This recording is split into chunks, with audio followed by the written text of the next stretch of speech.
Près de 200 personnes avaient choisi de suivre la réunion de fin de concertation à propos de la future place de la République. Un point d'étape avant le passage le 16 février devant le conseil municipal. Donc un état des lieux de tout ce que la population a bien voulu exprimer en termes de critiques, tant positives d'ailleurs que négatives, propositions d'amélioration.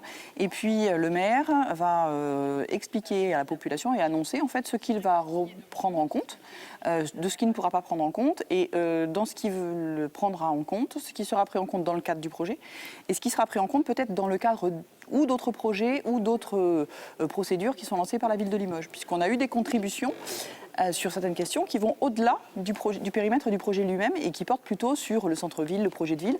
Donc on va retraduire dans d'autres cadres. Au cours du conseil municipal du 16 février, le maire va officiellement rendre compte au conseil municipal de toute cette démarche de concertation. C'est-à-dire qu'il va falloir que nous reprenions ce à quoi nous nous étions engagés, ce que nous avons effectivement fait, les remarques que nous avons eues, sur quoi elles ont porté, la manière dont on les prend en compte et la manière dont on va y répondre. Je pense qu'il y a vraiment quelque chose à faire sur cette place qui était devenue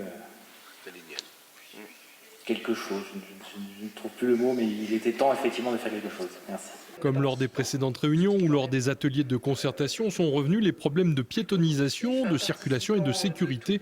Un point à modérer, comme l'a souligné ce commerçant. Il faut véritablement valoriser cette place pour que les gens viennent. On parle d'insécurité sur la place. Moi, je peux vous garantir qu'à 1h du matin ou 2h du matin, on peut traverser la place de la République sans aucun problème. Il y a une réalité sur la dynamique commerciale aujourd'hui dans les centres-villes.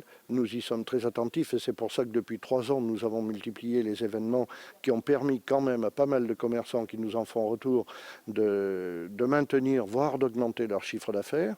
Il y a des commerces qui sont en difficulté pour des raisons qui sont des raisons que je ne maîtrise pas complètement, ça nous inquiète et c'est pour ça que nous sommes très axés sur la dynamique de cette place, sur les événements pour dynamiser cette place, de telle manière que cette place emblématique de la ville de Limoges et du centre-ville attire des visiteurs sur la place qui fassent marcher et le commerce de la place et les autres commerces du centre-ville. Devant nous, une nouvelle période d'études avant de pouvoir lancer les travaux avec une livraison prévue en 2020.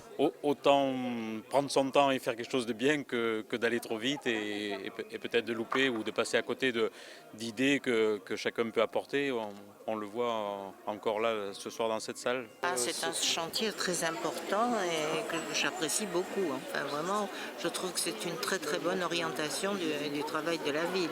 Au final, il n'y aura que peu de modifications lors du chantier par rapport à la version animée 3D qui a été présentée à l'automne dernier. Ça ne veut pas dire qu'il n'a pas évolué, mais il a évolué de façon, dans des éléments de détail et de façon pas immédiatement perceptible sur les éléments de rendu qu'on a aujourd'hui. C'est-à-dire, par exemple, les emprises des bâtiments futurs qui vont être construits ont été légèrement décalées de 3 mètres. Mais ça n'impacte pas, si vous voulez, les éléments qu'on a projetés jusqu'aujourd'hui. On a revu aussi la question de la desserte par ascenseur future du parking. Mais c'est des points qu'on peut qualifier de détail à l'échelle de ce qui a été présenté aujourd'hui. Le chantier sera à suivre dans les prochains numéros de la lettre R sur le site internet dédié, ainsi qu'à la maison du projet Place de la République, une place qui sera assurément emblématique. À la fois l'emblème de Limoges, l'emblème de son passé, l'emblème de son présent et l'emblème de son avenir.